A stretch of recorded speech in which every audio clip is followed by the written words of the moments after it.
of a popular DJ and immerse yourself in the vibrant culture of the island. But remember, space is limited, so get your tickets for the boat ride now and mark it on your calendar. Wednesday, May 1st, 2024. Buy your tickets now and join us as we sail to Beckway with Dr. Friday's annual Mayday Fair and boat ride.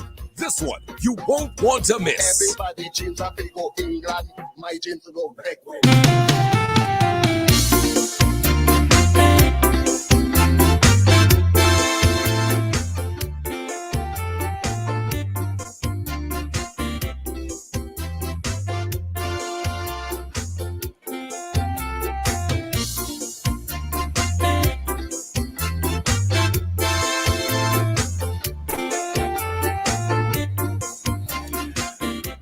It's 13 minutes after the 12 o'clock hour, 30 minutes after the 12 o'clock hour. You're listening to the New Times program for Monday the 29th of April. I'm your host today, Clement Bot Francois.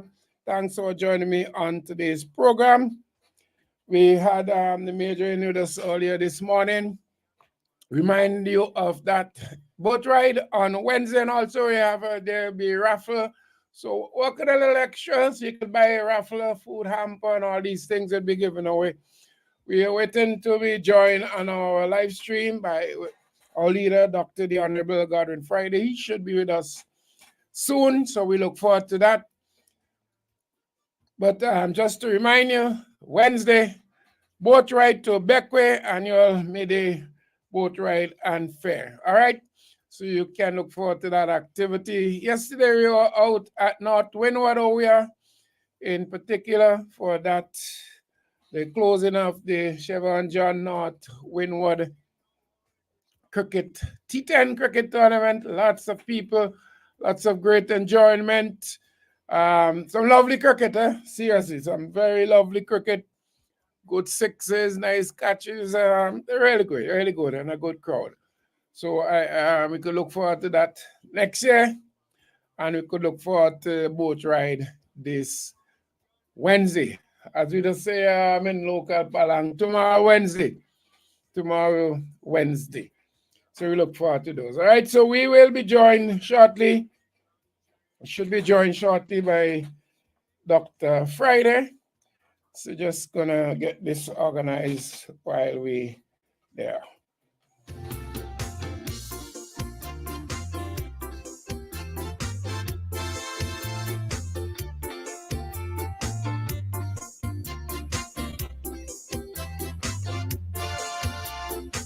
Well, if you notice the people who run we country, most of them are graduates of our university.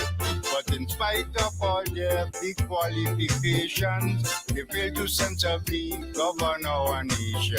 Naturally, we are an agricultural country, but can't feed ourselves. That is commodity. We spending millions to buy food from overseas, all because of those educated commodities. We living in a commodity country. Living in a comedy country. You know, just to go back to the discussion this morning with Major Leacock, and one of the things in terms of where we go, are we spot things? You remember this spiritual and social redemption charter, which was designed to try and capture the young people early in their life and steer them down the right path. That was the idea to do it early. I think too many persons are slipping through the cracks. Or as Major say, we see, and I guess all of us could identify with that, where we see somebody, whether it be a young man or a young woman, going down a certain road, and we simply say it was just a matter of time. They expect them to turn out in a particular way and probably end their young lives in a particular way also. But as I say, it's everybody observation, but nobody's business. So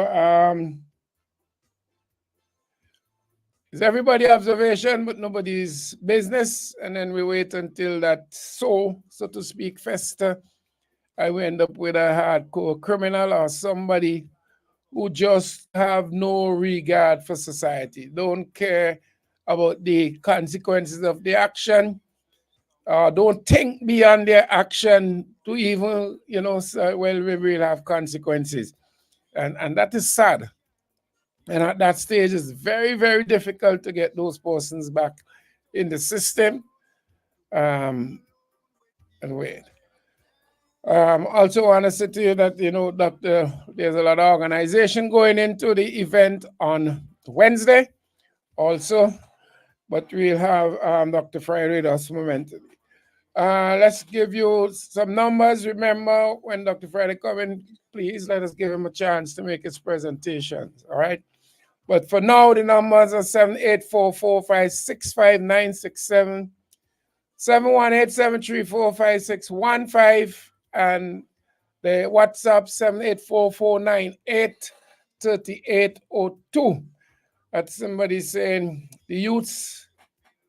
And also what Major spoke about 20%. The youths definitely need direction. Somebody said, but if one own a house in Canada seeking home insurance, one of the questions the insurance company asks is how far is the house from a fire hydrant? If there's any hydrant in the area, insurance premium goes up. I've seen members of the fire department going around to fire hydrants and flushing them to be sure that there are water in them.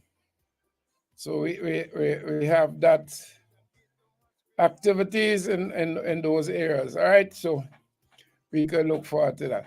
19 minutes after the 12 o'clock hour, 19 minutes after 12 o'clock. I open the lines. I don't want particularly to start a new discussion until Dr. Friday join us. This morning I was having some issues with my internet connection also,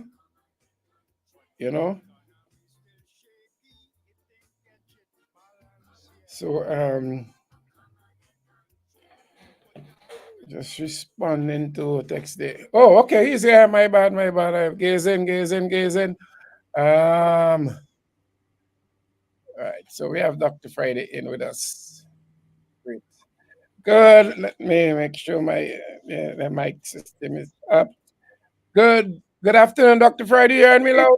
Yes, good afternoon, and good afternoon to all our viewers, near and far, those here in St. Vincent and those abroad, who we know could be doing other things, but they're here with us. So thank you so much for being a part of the program, for your contribution, and taking an interest in what's going on in the country. But we had a hell of a weekend, didn't we? Oh, yes. It was a very busy weekend for us, and lots of activities, but of course, capped by the fantastic event in Oya yesterday. I saw you there, Bud, for a long stretch of time, and so many people who were there enjoying the event. And I didn't get an opportunity to listen to much of the program this morning, but I expect you would have spoken about some of what happened there yesterday.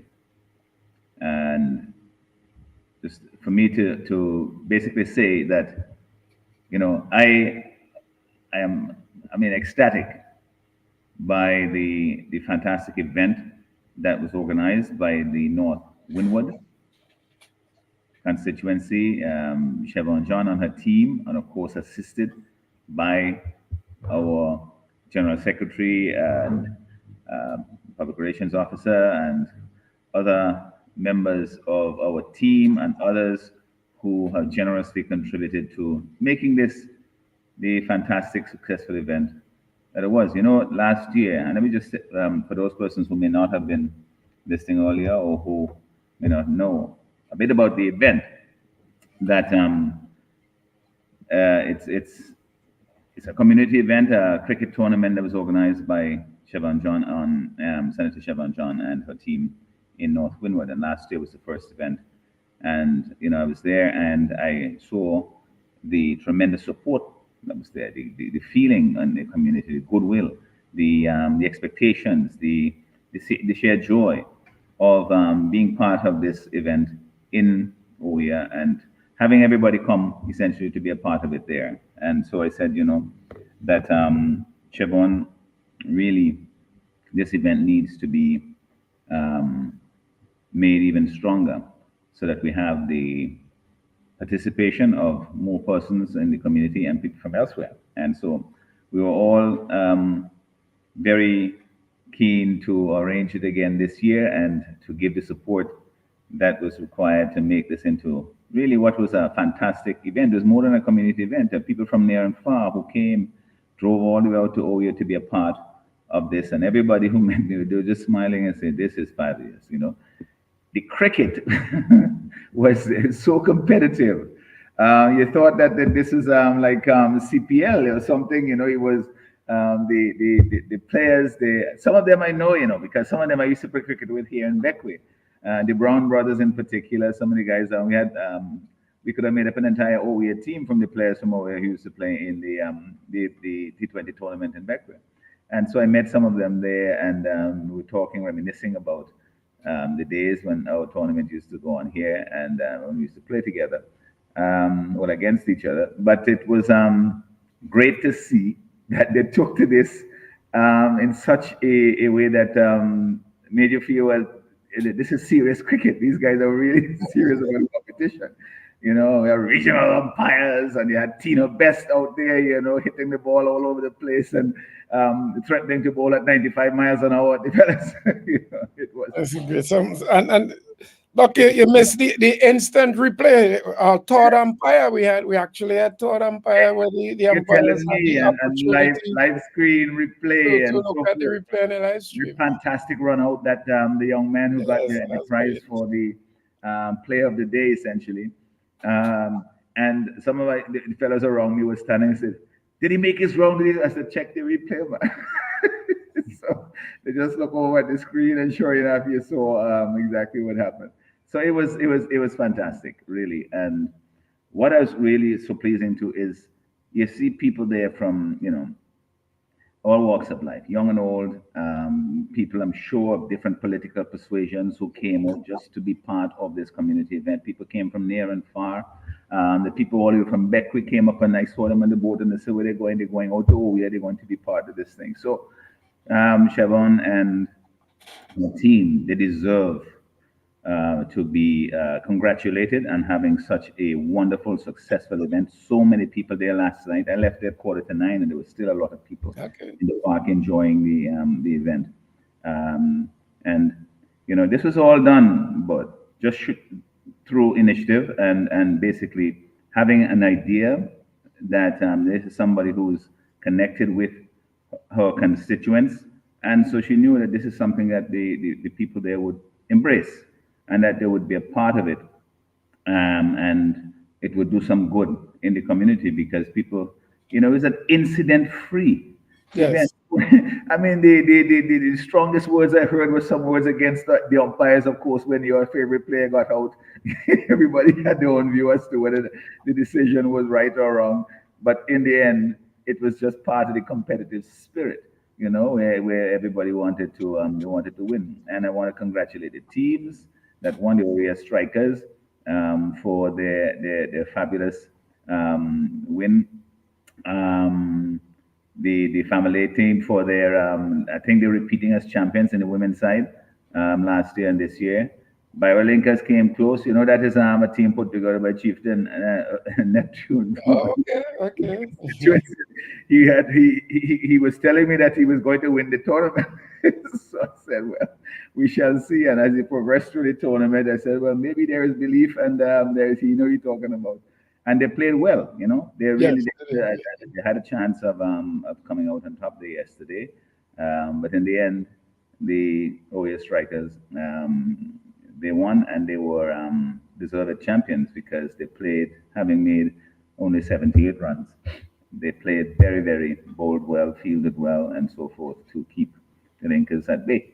So we look forward to next year. But one of the things, we made some remarks there to the people who are present, just to let them understand, that all of this happens within a context.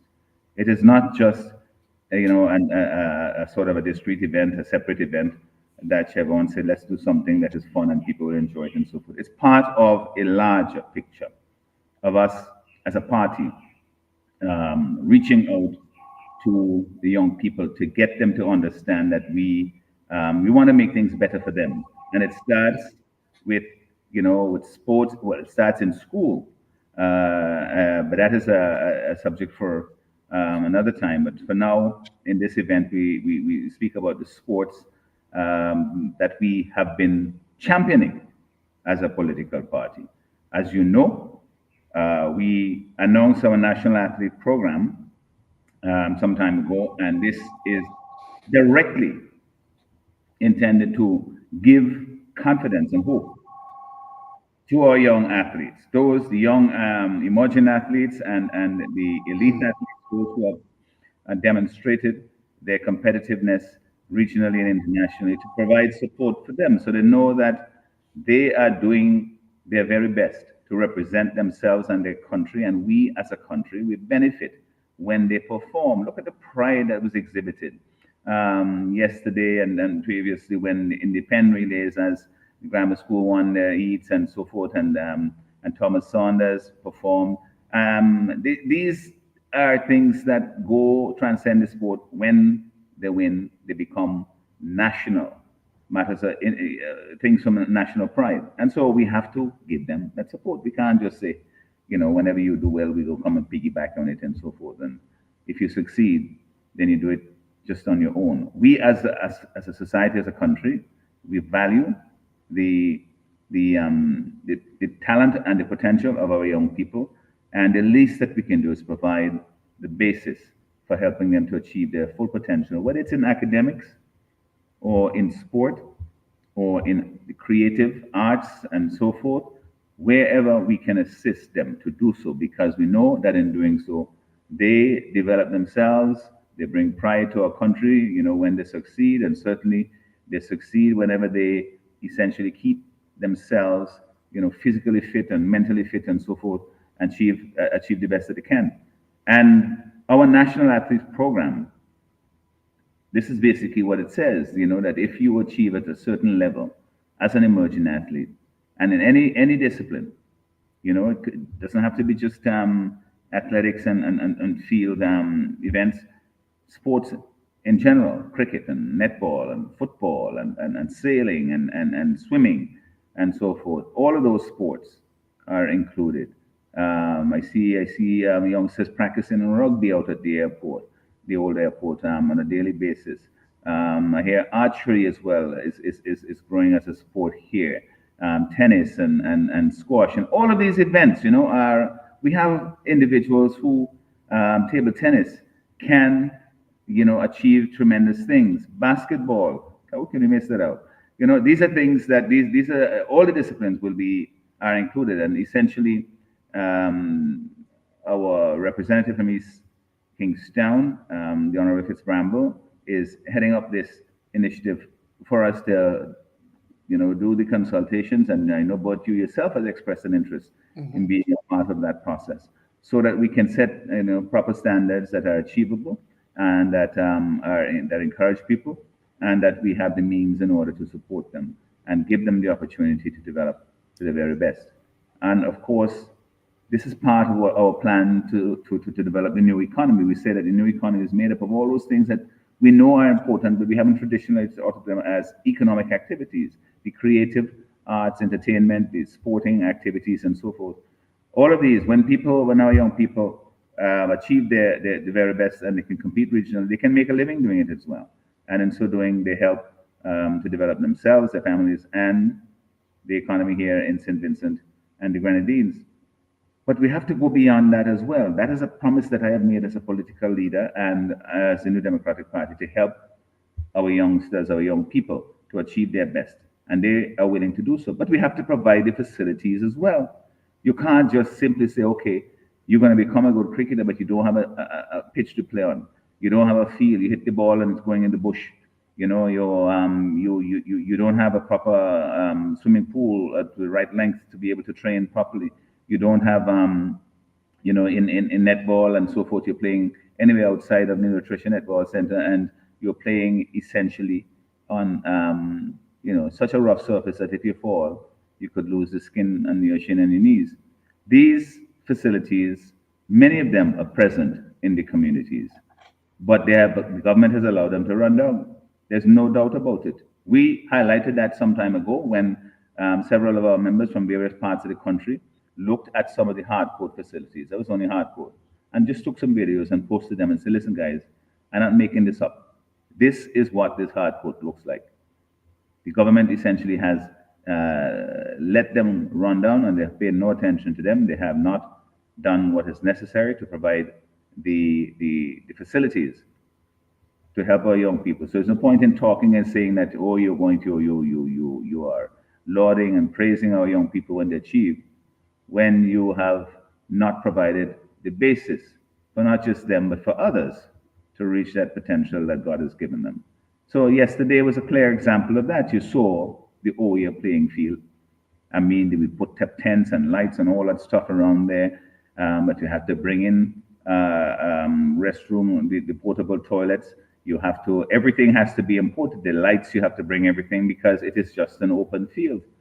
And this is a wonderful, it can be, the space is there. How many places in St. Vincent you have a large playing field like this? That's just waiting to be developed. So we have this space that was graded years and years ago, since the time of Monty Roberts, I believe. And there's an adjoining hard court not far from there that was built during that time. And they have just been left the same way for the last 23 years. And so one of the things that Chevron has highlighted by hosting these magnificent events, because you remember last year we also had the netball tournament, which had concluded in Fancy, I believe. The facilities there were horrible. The hard court was rough. The goal posts were basically they were held in place by a couple of rocks, and were shaking as the goal shooters went up to make their shots. But anyway, the point that I'm making is that yesterday highlighted what is possible. Imagine now you have, and this is something the people they realize this themselves. When I got there, a gentleman was sitting on the embankment, off towards the side where it's quite clearly that's an area. It's the embankment area where you can put, the stands, a pavilion, and washroom facilities and so forth. And he was gesticulating and showing me around the side what can be done, and hey, this is where this can go, and we don't need to dig down too much here. We have space here. We can do this, and just imagine we can do. You can put some stands here and so forth, and then make this space so that people are not climbing the banks like a goat to try to find a place, a perch to watch the games. That they could sit in comfort, and if you need to use the restroom, that you can go, and use the restroom that's part of the facilities. And this is the plan that Chevron has, and some of that was shown on the screen that we had there yesterday, to show in a graphical way what these facilities can look like. And I have given my support and pledge to say that playing field at Oya, during the first term of an NDP government, will be completed to the level that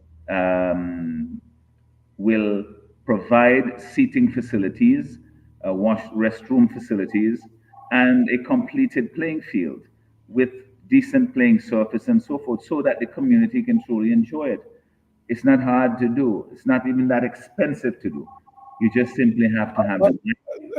Dr. Friday, just hold a while for me, please, because let me just check something here, because I see some persons saying they're not hearing your audio on the live stream. So let me just. You're hearing me clearly.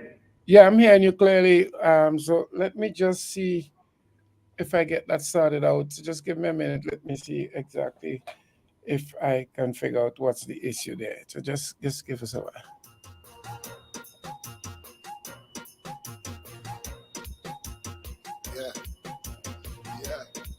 Genie, you don't know. Hey, about this boy. Swear to God. Oh my God. Everybody dreams of go England. My dreams to go back way. Back way. Everybody dreams of go Canada. My dreams to go back way. Back way. I don't need no visa. I don't need no passport. All I need is a suitcase and a passport. I don't need no visa. I don't need no passport. All I need is a suitcase and a passport. Everybody dreams of go England. My dream to go back way. Back way. Everybody dreams of go Canada. My dream to go back way. Back way. More stay in a villa right on the beach. Drink me rum and don't sleep. More stay in a villa right on the beach. Drink me rum and don't sleep.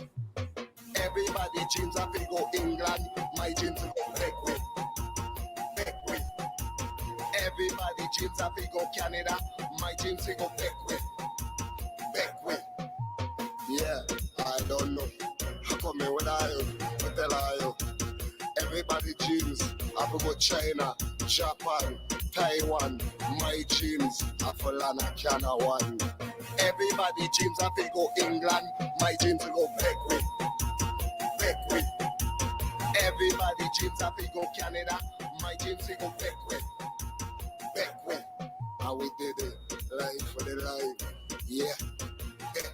100,000 million elbow. Oh my God. Okay. Are we better? Everybody dreams of go I'm trying to figure it out. I see some persons saying they're hearing okay.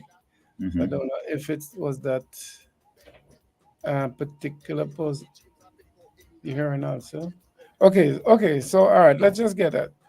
Dr. Fred, let's proceed because I think Yeah. I Well, keep I mean, screen on the board, so I was sorry talking about about the potential and the possibilities Mm. that clearly exist for the development of sports in Oria. Somebody told me yesterday, in Oria, people up here, they love the cricket. They love sports in general, but cricket seems to be there's something on Oria in cricket. So they want to see that facility developed. And this gentleman was showing me, gesticulating and showing around the area and saying what could go here and what could go there and what needs to be done there, and saying, it's already there. We can visualize it. So let's build it. And that also, I heard, there was a young lady I was speaking with, and she was so excited about the cricket. Of course, her team ultimately won, but she was just and excited about the event. And then she looked at me and she said, Dr. Friday, where you could have something like this happen here at this playing field in Orient. And so I said, well, what do you think? Well, what made it happen? And she said, she said, Chevron, Senator John. She said she had the idea, and she gets the support from the community, and look at how we have made something that the whole country essentially has come out to celebrate and to be a part of. And I got so many of those comments there. But we are serious about developing the facility and to build upon these, what should I say, these opportunities and these examples of what is possible. And the netball tournament, as you know, you were there too, the final last year, and the potential is there. And certainly with this playing field and the hard court nearby, then you have the salt pond facility there and so forth. All of that, develop that into a facility that can host these kinds of events that appeal to young people, that appeal to people who just looking to have a good time in a family-friendly way. And that is what was exemplary about yesterday as well, is that everybody was there. As you said, the people came out, they had their chairs and things, and they sat down. You think, well, Lord, they sat down for a day at Lord's, and they are they don't want to stand up for the whole thing, but they want to be part of it. And this is what it has revealed, and we have given that commitment. There were, as I said, some visuals that were put up on the screen there that you saw, where we indicated to people what are What is in our thinking and our thoughts as to what is possible there? The people of Oya deserve that playing field to be finished, to be completed in a way that it was intended. Montgomery Daniel allowed this thing to go downhill for so many years, did nothing to develop it, and he should be ashamed of himself. And he can't go to young people and say that as the representative for so many years, that he has their best interests at heart, because he did not develop that facility. He did not build on what Monty Roberts had created there so many years ago. And, you know, it may just be spiteful politics in the figure, because the NDP started it and Monty Roberts was the person who initiated them, that you can't make them look too nice and look too pretty, because the people will always credit Monty and the NDP with it. I don't know if that's what their thinking is, but they've certainly shown that sort of thinking in other areas. You know, look at the Otley Hall Marine and Shipyard, for example, that they have allowed to just become rusted and rotted. But this is what we have in mind, Bud. And it's not just in Oya. We also have a plan in place to build a premier hard court facility in the northern part, in North Windward. And the location that, you know, Siobhan and I have been speaking of, and she was suggesting that the ideal place for that is the largest communities in Sandy Bay, and we'll try and find location and so forth, and make this a facility that is second to none in the country. There's no reason why it should not be so. You know, why is it that the people who live in that area can't have access to a well-functioning facility that would make it so that they could develop their skills, but also enjoy it safely? That is something we pledge, not just from this event, but we promised that during the last election, because we see the need that is there. And then you can have your netball tournaments. It would be a multi-purpose facility, of course. You could have your basketball tournaments. You can have other sporting events, small goal and so forth, football, all those things. But the point is to make a facility that is safe. The facilities as they are now, they just basically, they are dangerous, but you know, people, they have nothing better, so they use them the best way they can. So I want to just say that this is a pledge. I am somebody who enjoys sports too. I love playing sports, you know, cricket and football and tennis are my thing, but it's, I know this is something that all of our people here in St. Vincent, we have an outdoor climate, we have fit and strong people. People love playing sports. This is something that brings the community together. And we will make that facility as well, but a lighted facility, so that as last night you had to bring everything in. You know, it's like when you're going to hospital, you know, carry everything like you're going camping. Well, this one here, you want to have an event here, and this playing field, you have to bring washroom, toilet facilities, you had to bring lights, you got to bring seating, you got to bring everything, because the facility is bare bones. And even the playing field is good for playing softball, but you really couldn't play hardball cricket on that. The surface is too rough. It's dangerous. Football itself would be a challenge because the surface is so uneven. You know, and what does it take to fix that, Bud? You tell me. All it takes is for somebody, a representative, to say, I want this for my community, and I'm going to get it done. And they go to your leader and say, listen, it's been too long. It's 23 years we've been in office. This thing has not moved 1 inch forward. I need to get it done. And maybe you're going to rush and go do it now, like they're rushing to go and have events now because Chevron is doing something up there. All of them are running around like headless chickens trying to put on competing events and follow-up events and so forth to make it look like you're doing something. But the insincerity of that comes through because people see, well, you're only doing that because Chevron is doing this and because the NDP is doing this and because this is appealing to people. Why didn't you do it before? Why didn't you do it of your own volition rather than being pushed to do it because you see what you perceive as in a political way that Chevron is doing it, she may get some advantage, so therefore let us run and do something similar. People see through that. They know that it's not genuine, that it's just trying to mama guide them and take them for granted again. That is not going to happen. All over the country, go about. People saying, nah, this ain't gonna happen again. We're seeing through their lies and their broken promises and their trickery that they're seeking to bamboozle people to tell them that they are in their best interest when they are not. I mean, look at North Windward. when the ULP came into office, North Gwynedd has been an area that has struggled historically for all kinds of reasons. So government must have a policy to essentially invest heavily in that area to bring it up to the standard that we have in the rest of the country, but even to surpass that, because it has a lot of potential. But it remains today, an area that is less served by government and is have poorer facilities and opportunities and so forth, greater poverty than any other part of the country.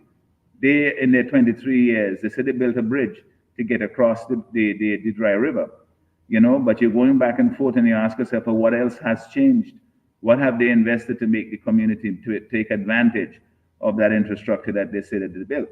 Or is it just simply something, as they do so many times, as they do it, for example, with the OEA fisheries facility, where they build it and then they just say, they put it in there to say to people, look, watch how big and pretty this is, we build this for you. And then you ask yourself, well, what is the benefit of it? How is it going to help to develop the economy in the area? How are we going to be able to bring prosperity to the north and not just say that everybody has to drift down to Kingstown to find a work or to go further afield? That is the vision that we have. And when I started out, what I was saying earlier, that the events that we are having, such as the sporting event yesterday in OEA, they are not just separate events. They're part of an overall plan for us to help to develop young people, for us to develop our economy. We have 4 prongs, as we have mentioned, the pillars of agriculture, tourism, the blue economy, and the new economy. The sporting events are part of that pillar.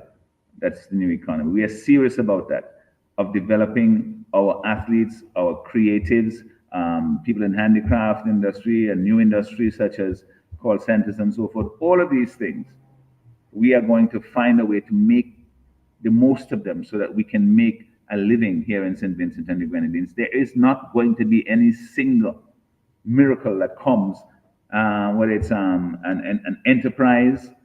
Some people think, oh, you build an airport and suddenly the economy is transformed.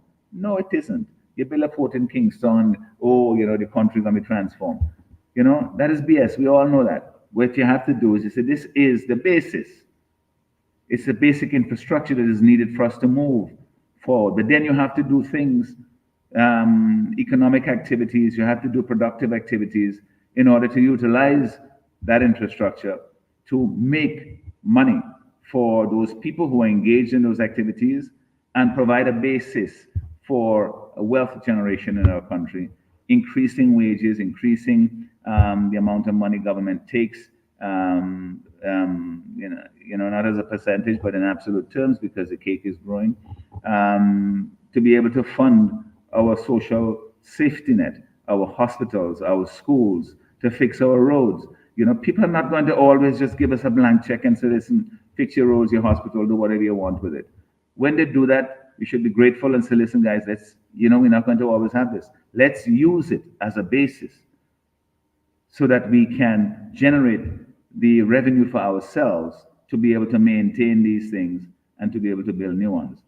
One of the things that this government has really, taken to its lowest level is their inability to maintain facilities that have been built. What they have done is they have demonstrated that they are better than any government, in neglecting basic infrastructure and letting them just go run down and lack of care. You can see it very evidently in the roads all over the country. I met a friend the other day on the ferry, and he said, Friday, I hear you talking about the roads in Beck with the poor conditions and so forth. He said, but I was down there the other day, and what roads you talking about? Them is not roads. It's gone beyond that. And this was a drive, I think, that the person would have made from Port Elizabeth down to Paget Farm. And it just demonstrates that we've become we've become so used to the crap that they give us here and tell us that, that they're doing the best they can. Well, if that is the best you can do, you should get out of the way, because you're not doing what is basically required for improving our productivity, improving our standard of living, and for maintaining the standards that we're used to and improving them in our communities. OVIA yesterday demonstrates the possibilities. It demonstrates what you can do with good leadership, what you can do when a community says, this is something for us, and we are going to embrace this. But that is not a reason to simply say, okay, well, they do this, so leave them on their own and they can manage how they can. We can do better. We can make this even better. And then use that as an example and say, well, listen, if we can do this in OVIA, we can do it in Union Island. You know, we can do it in Rose Hall. We can do it in Mespo. We can do it in Paget Farm. We can do it in Petit Bodel.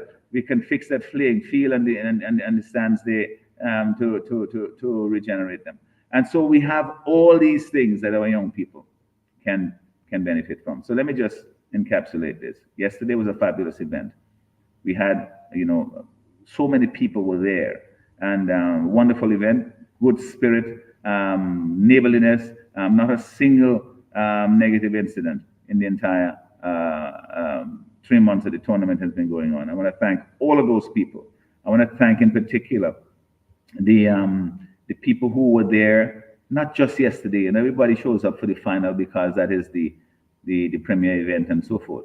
But there are people who were there week after week after week, helping to make sure that things get done. The grounds people are supposed to recognize the people who provided the sound, the DJs who worked, you know, week after week, and provided the sound system to keep the event lively and so forth. The people who kept the grounds clean, the people who came and served in the bar and they provide food, and you know, even the vendors who came around and provided services and so forth, they made $1 as well.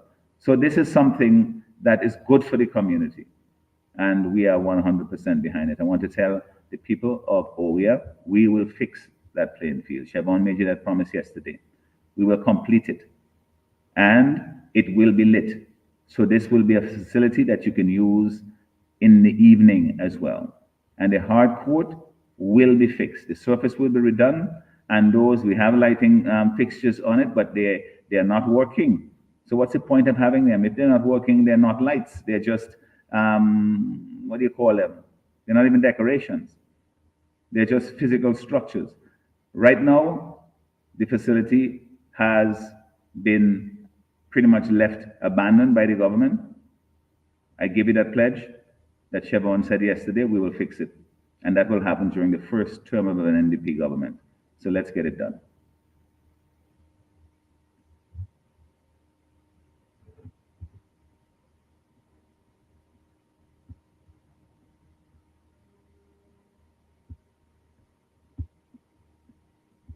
But we have a second event that I want to talk to you about.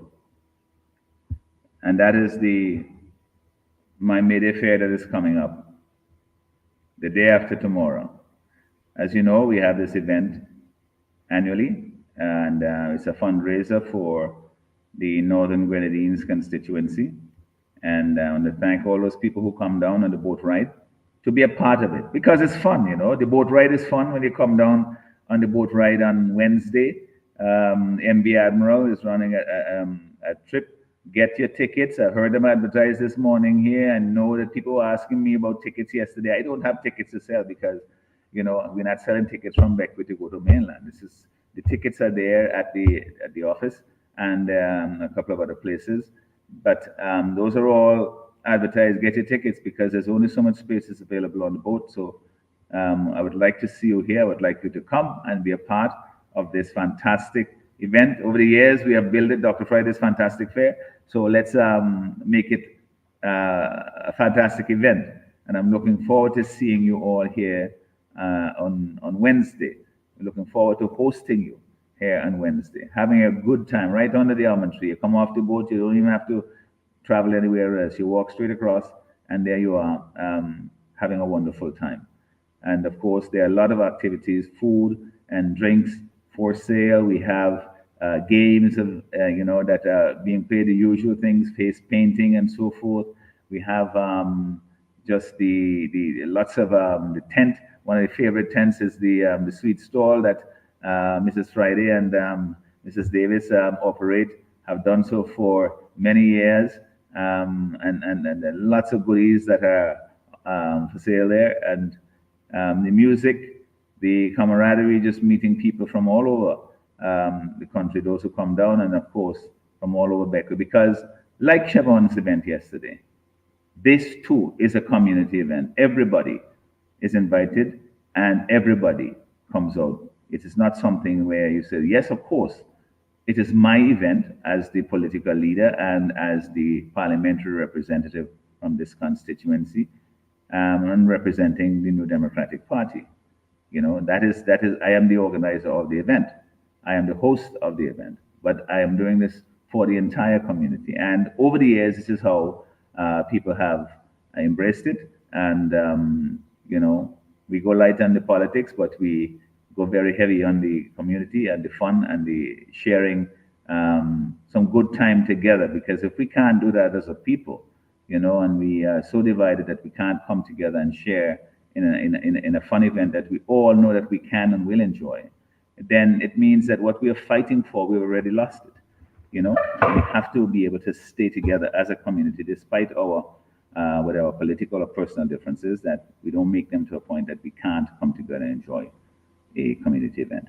So this is what will happen on Wednesday, and I'm inviting you all to be here. Come down on the boat ride for those of you who are coming. And for those of you who, if you want to come down the night before, you have friends and relatives to stay with and so forth, by all means. And for the community here in Northern Grenadines, Beckwith and Mustique, you know, sometimes people come over from Mustique in speedboat and be a part of it, and we're looking forward to that as well. And from all over Beckwith to come. It's a holiday, let's be under the almond tree on that day and have a great time. And let me just say, these events again, they are part of our community building, but the fund is a fundraising event for the Northern Grenadines constituency, and the funds there are used, you know, in various public ways that we use them to help to purchase the stuff that we give out at Christmas time, at New Year's Day, and New Year's, in the early New Year's, that we go around the community and we deliver. I think this year, in January, we gave out over 130 parcels to various persons, shut-ins and elderly persons. And these are substantial parcels, you know. And I'm thankful to friends of mine in Toronto who usually put together stuff to send down, and then we supplement it here with things that people like and are used to. And so it's all for a good purpose. And then for other contributions that we make from time to time for persons in, you know, various needs and so forth, whatever we can do. The funds that are raised, the point that I'm making is that this is a fundraising activity for the Northern Grenadines constituency that is basically spent back on public gift-giving activities throughout the year. So please support it. And I'm so grateful to those persons who have. You know, we've had tremendous support thus far this year. Persons donating food stuff, you know, whether it's chicken or meat, drinks, prizes, and so forth, cakes and sweets to be sold. You know, we are so grateful to the community for coming together and doing that. And there's always need for more.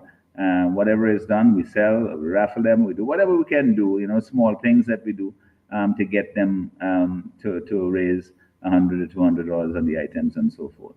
But these are things that, again, they're fun for the community. There are lots of things that we can do there during that day that will be fun. And in the meantime, you're helping yourself by contributing to the fund that will be used back in the community. So I want to invite everybody to be there and let's have fun doing it.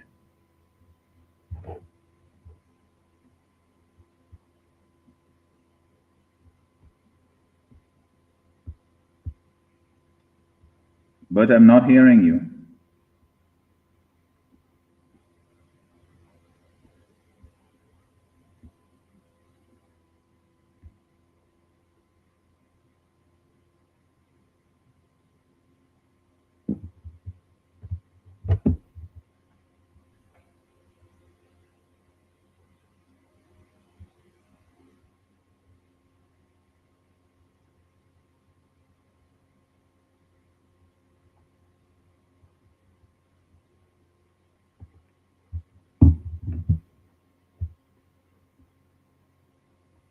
Hello?